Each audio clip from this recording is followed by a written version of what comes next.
यह श्रीमद् भागवत का चौथा अध्याय है, जिसमें गोकर्णोपाख्यान का वर्णन है। इसमें श्री सूत जी कहते हैं, मुनिवर, उस समय अपने भक्तों के चित्त में अलौकिक भक्ति का प्रादुर्भाव हुआ देख भक्तवत्सल भगवान श्री भगवान अपना धाम छोड़कर वहां पधारे।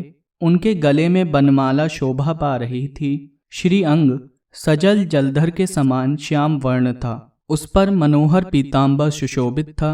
कटी प्रदेश करघनी की लड़ियों से सुसज्जित था। सिर पर मुकुट की लटक और कानों में कुंडलों की झलक देखते ही बनती थी। वे त्रिभंग ललित भाव से खड़े हुए चित्त को चुराए लेते थे। वक्ष स्थल पर कौस्तुभ मणि दमक रही थी। सारा श्रीअंग हरिचंदन से चर्चित था। उस रूप की शोभा क्या कहें। उसने तो मानो करोड़ों कामदेवों की रूप माधुरी छीन ही ली थी। वे परमानंद चिन्मूर्ति मधुराति मधुर मुरलीधर ऐसी अनुपम छवि से अपने भक्तों के निर्मल चित्तों में अभिभूत हुए। भगवान के नित्य लोक निवासी लीला परिकर उद्धववासी वहां गुप्त रूप से उस कथा को सुनने के लिए आए हुए थे। प्रभु के प्रकट होते ही चारों ओर जय हो की ध्वनि होने लगी। उस समय भक्ति रस का अद्भुत प्रवाह चला। बार बार अबीर, गुलाल और पुष्पों की वर्षा तथा शंख ध्वनि होने लगी। उस सभा में जो लोग बैठे थे, उन्हें अपने देह, गेह और आत्मा की कोई सुध ही ना रही। उनकी ऐसी तन्मयता देखकर नारद जी कहने लगे, मुनीश्वर गण, आज सप्ताह श्रवण की मैंने यह बड़ी ही अलौकिक महिमा देखी। यहाँ तो जो बड़े मूर्ख, दुष्ट और पशु पक्षी भी हैं, वे सभी अत्यंत निष्पाप हो गए हैं।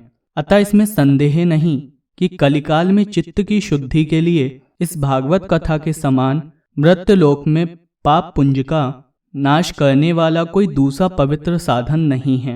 मुनिवर, आप लोग बड़े कृपालु हैं। आपने संसार के कल्याण का विचार करके यह बिल्कुल निराला ही मार्ग निकाला है। आप कृपा करके यह तो बतलाइए कि इस कथा का रूप सप्ताह यज्ञ के द्वारा संसार में कौन कौन लोग पवित्र हो जाते हैं। सनकादि ने कहा, जो लोग सदा तरह तरह के पाप किया करते हैं, निरंतर दुराचार में ही तत्पर रहते हैं और उल्टे मार्गों से चलते हैं, तथा जो क्रोधाग्नि से जलते रहने वाले कुटिल और काम परायण हैं, वे सभी इस युग में सप्ताह यज्ञ से पवित्र हो जाते हैं। जो सत्य से च्युत, माता पिता की निंदा करने वाले, तृष्णा के मारे व्याकुल, आश्रम धर्म से रहित, दंभी, दूसरों की उन्नति को देखकर कोड़ने वाले और दूसरों को दुख देने वाले हैं, वे भी कलयुग में सप्ताह यज्ञ से पवित्र हो जाते हैं। जो मदिरापान, ब्रह्म हत्या, सुवर्ण की चोरी, गुरु स्त्री गमन और विश्वघात, ये 5 महापाप करने वाले, छल छद्रपरायण, क्रूर, पिशाचों के समान निर्दयी, ब्राह्मणों के धन से पुष्ट होने वाले और व्यभिचारी हैं, वे भी कलयुग में सप्ताह यज्ञ से पवित्र हो जाते हैं। जो दुष्ट आग्रह पूर्वक सर्वदा मन, वाणी या शरीर से पाप करते रहते हैं, दूसरे के धन से ही पुष्ट होते हैं तथा मलिन मन और दुष्ट हृदय वाले हैं, वे भी कलयुग में सप्ताह यज्ञ से पवित्र हो जाते हैं। नारद जी, अब हम तुम्हें इस विषय में एक प्राचीन इतिहास सुनाते हैं। उसके सुनने से ही सब पाप नष्ट हो जाते हैं। पूर्व काल में तुंगभद्रा नदी के तट पर एक अनुपम नगर बसा हुआ था। वहां सभी वर्णों के लोग अपने अपने धर्मों का आचरण करते हुए सत्य और सत्कर्मों में तत्पर रहते थे। उस नगर में समस्त वेदों का विशेषज्ञ और श्रौत स्मार्त कर्मों में निपुण एक आत्मदेव नाम का ब्राह्मण रहता था। वह साक्षात दूसरे सूर्य के समान तेजस्वी था। वह धनी होने पर भी भिक्षाजीवी था। उसकी प्यारी पत्नी धुंधली, कुलीन एवं सुंदरी होने पर भी सदा अपनी बात पर अड़ जाने वाली थी। उसे लोगों की बात करने में सुख मिलता था। स्वभाव था क्रूर, प्रायः कुछ न कुछ बकवाद करती रहती थी। गृह कार्य में निपुण थी, कृष्ण थी और थी झगड़ालू भी। इस प्रकार ब्राह्मण दंपत्ति प्रेम से अपने घर में रहते और विहार करते थे। उनके पास अर्थ और भोग विलास की सामग्री बहुत थी। घर द्वार भी सुंदर थे, परंतु उससे उन्हें सुख नहीं था। जब अवस्था बहुत ढल गई, तब उन्होंने संतान के लिए तरह तरह के पुण्य कर्म आरंभ किए और वे दीन दुखियों को गौ, पृथ्वी, सुवर्ण और वस्त्रादि दान करने लगे। इस प्रकार धर्म मार्ग में उन्होंने अपना आधा धन समाप्त कर दिया, तो भी उन्हें पुत्र या पुत्री किसी का भी मुख देखने को ना मिला। इसलिए अब वह ब्राह्मण बहुत ही चिंतातुर रहने लगा। एक दिन वह ब्राह्मण देवता बहुत दुखी होकर घर से निकलकर वन को चल दिया। दोपहर के समय उसे प्यास लगी, इसलिए वह एक तालाब पर आया। संतान के अभाव के दुख ने उसके शरीर को बहुत सुखा दिया था, इसलिए थक जाने के कारण जल पीकर वह वहीं बैठ गया। 2 घड़ी बीतने पर वहां एक सन्यासी महात्मा आए।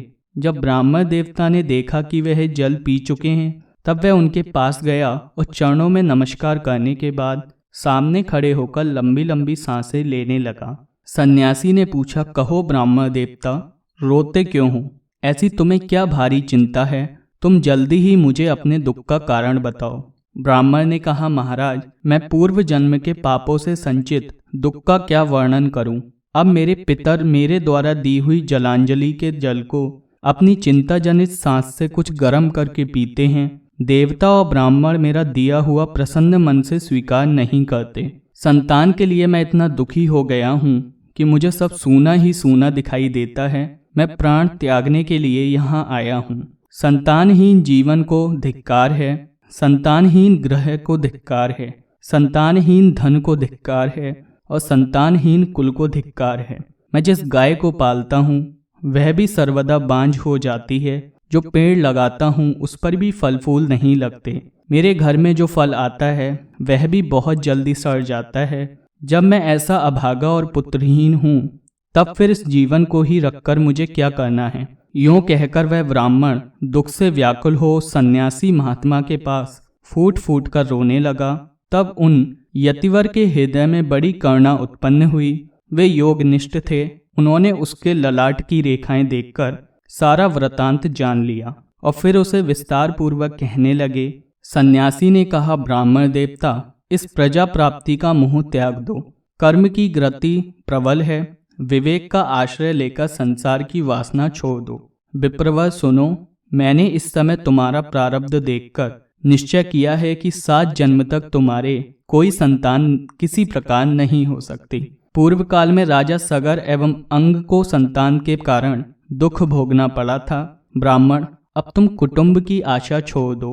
संन्यास में ही सब प्रकार का सुख है। ब्राह्मण ने कहा, महात्मा जी, विवेक से मेरा क्या होगा? मुझे तो बलपूर्वक पुत्र दीजिए, नहीं तो मैं आपके सामने ही शोक मूर्छित होकर अपने प्राण त्यागता हूँ।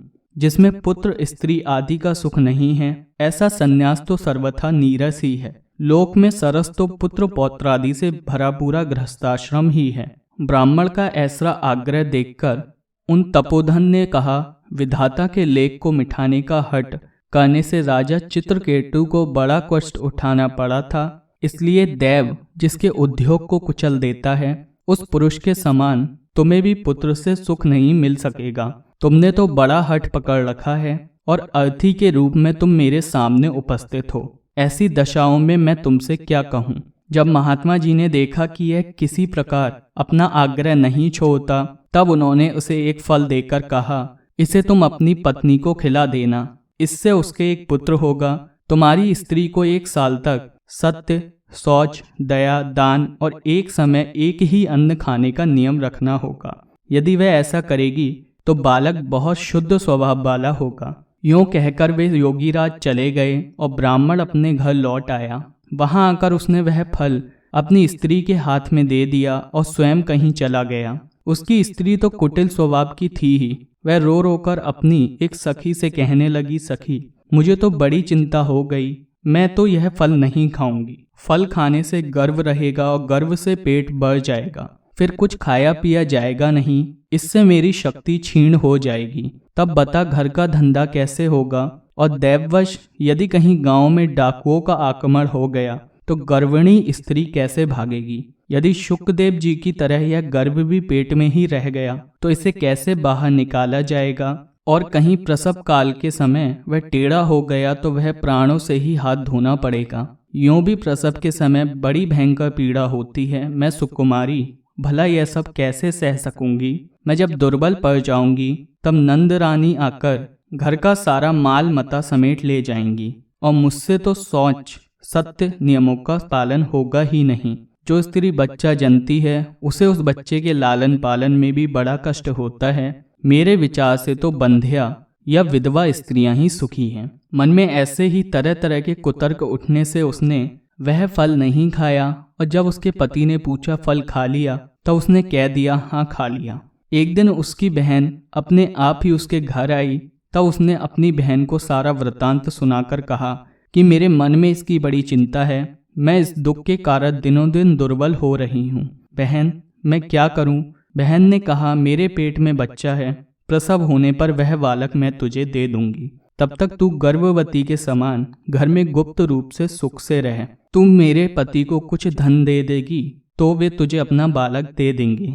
हम ऐसी युक्ति करेंगे कि जिसमें सब लोग यही कहें कि इसका बालक 6 महीने का होकर मर गया, और मैं नित्य प्रति तेरे घर आकर उस बालक का पालन पोषण करती रहूंगी। तो इस समय इसकी जांच करने के लिए यह फल गौ को खिला दे। ब्राह्मणी ने स्त्री स्वभाववश जो जो उसकी बहन ने कहा था वैसे ही सब किया। इसके पश्चात समयानुसार जब उस स्त्री के पुत्र हुआ, तब उसके पिता ने चुपचाप लाकर उसे धुंधली को दे दिया, और उसने आत्मदेव को सूचना दे दी कि मेरे सुखपूर्वक बालक हो गया है। इस प्रकार आत्मदेव के पुत्र हुआ सुनकर सब लोगों को बड़ा आनंद हुआ। ब्राह्मण ने उसका जात कर्म संस्कार करके ब्राह्मणों को दान दिया, और उसके द्वार पर गाना बजाना तथा अनेक प्रकार के मांगलिक कृत्य होने लगे। धुंधली ने अपने पति से कहा मेरे स्तनों में तो दूध ही नहीं है, फिर गौ आदि किसी अन्य जीव के दूध में मैं इस बालक का किस प्रकार पालन करूंगी। मेरी बहन के अभी बालक हुआ था, वह मर गया है, उसे बुलाकर अपने यहाँ रख लें तो वह आपके इस बच्चे का पालन पोषण कर लेगी। तब पुत्र की रक्षा के लिए आत्मदेव ने वैसा ही किया, तथा माता धुंधली ने उस बालक का नाम धुंधकारी रखा। इसके बाद 3 महीने बीतने पर उस गौ को भी एक मनुष्याकार बच्चा हुआ। वह सर्वांग सुंदर, दिव्य, निर्मल तथा सुवर्ण की सी कांति वाला था। उसे देखकर ब्रह्म देवता को बड़ा आनंद हुआ, और उसने स्वयं ही उसके सब संस्कार किए। इस समाचार से और सब लोगों को भी बड़ा आश्चर्य हुआ, और वे बालक को देखने के लिए आए तथा आपस में कहने लगे देखो भाई, अब आत्मदेव का कैसा भाग्य उदय हुआ है। कैसे आश्चर्य की बात है कि गौ को भी एक दिव्य रूप बालक उत्पन्न हुआ है। दैव योग से इस गुप्त रहस्य का किसी को भी पता ना लगा। आत्मदेव ने उस बालक के गौक से कान देखकर उसका नाम गोकर्ण रखा। कुछ काल बीतने पर वे दोनों बालक जवान हो गए। उनमें गोकर्ण तो बड़ा पंडित और ज्ञानी हुआ, किंतु धुंधकारी बड़ा ही दुष्ट निकला। स्नान शौचादि ब्रह्मोचित आचारों का उसमें नाम भी नहीं था, और न खान पान का ही कोई परहेज था। क्रोध उसमें बहुत बड़ा चढ़ा था। वह बुरी बुरी वस्तुओं का संग्रह किया करता था। मुर्दे के हाथ से छुआया हुआ अन्न भी खा लेता था। दूसरों की चोरी करना और सब लोगों से द्वेष बढ़ाना उसका स्वभाव बन गया था। छिपे छिपे वह दूसरों के घरों में आग लगा देता था। दूसरों के बालकों को खिलाने के लिए गोद में लेता और चट उन्हें कुएं में डाल देता। हिंसा का उसे व्यसन सा हो गया था।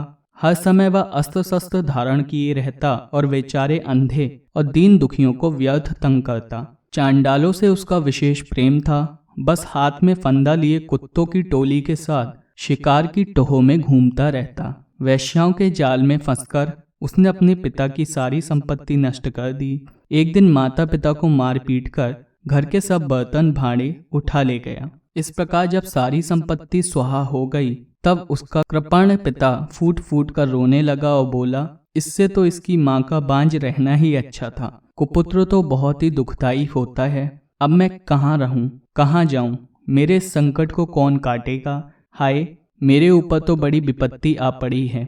इस दुख के कारण अवश्य मुझे एक दिन प्राण छोड़ने रहेंगे। उसी समय परम ज्ञानी गोकर्ण जी वहां आए और उन्होंने पिता को वैराग्य का उपदेश देते हुए बहुत कुछ समझाया। वे बोले, पिताजी, यह संसार असार है। यह अत्यंत दुखरूप और मोह में डालने वाला है। पुत्र किसका, धन किसका? स्नेहवान पुरुष रात दिन दीपक के समान जलता रहता है। इंद्र को और चक्रवर्ती राजा को भी कुछ भी सुख नहीं है। सुख है तो केवल विरक्त एकांत जीवी मुनि को।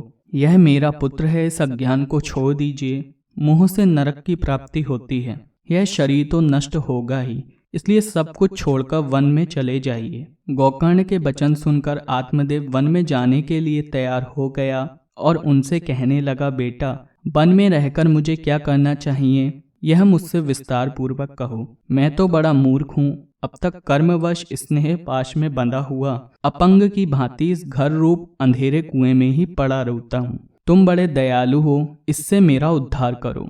गोकर्ण ने कहा, पिताजी, यह शरीर हड्डी, मांस और रुधिर का पिंड है। इसे आप मैं मानना छोड़ दें और स्त्री पुत्र आदि को अपना कभी न माने। इस संसार को रात दिन क्षणभंगुर देखें, इसकी किसी भी वस्तु को स्थायी समझकर उसमें राग न करें। बस एकमात्र वैराग्य रस के रसिक होकर भगवान की भक्ति में लगे रहें। भगवत भजन ही सबसे बड़ा धर्म है, निरंतर उसी का आश्रय लिए रहें। अन्य सब प्रकार के लौकिक धर्मों से मुख मोड़ लें, सदा साधु जनों की सेवा करें, भोगों की लालसा को पास न फटकने दें तथा जल्दी से जल्दी दूसरों के गुण दोषों का विचार करना छोड़कर एकमात्र भगवत सेवा और भगवान की कथाओं के रस का ही पान करें। इस प्रकार पुत्र की वाणी से प्रभावित होकर आत्मदेव ने घर छोड़ दिया और वन की यात्रा की। यद्यपि उसकी आयु उस समय 60 वर्ष की हो चुकी थी, फिर भी बुद्धि में पूरी दृढ़ता थी। वहां रात दिन भगवान की सेवा पूजा करने से और नियम पूर्वक भागवत के 10वें स्कंद का पाठ करने से उसने भगवान श्री कृष्ण चंद्र को प्राप्त कर लिया। इसी के साथ श्रीमद् भागवत महात्म्य के इस चौथे अध्याय का समापन होता है। आप सभी पूज्य भक्तों को राधे राधे।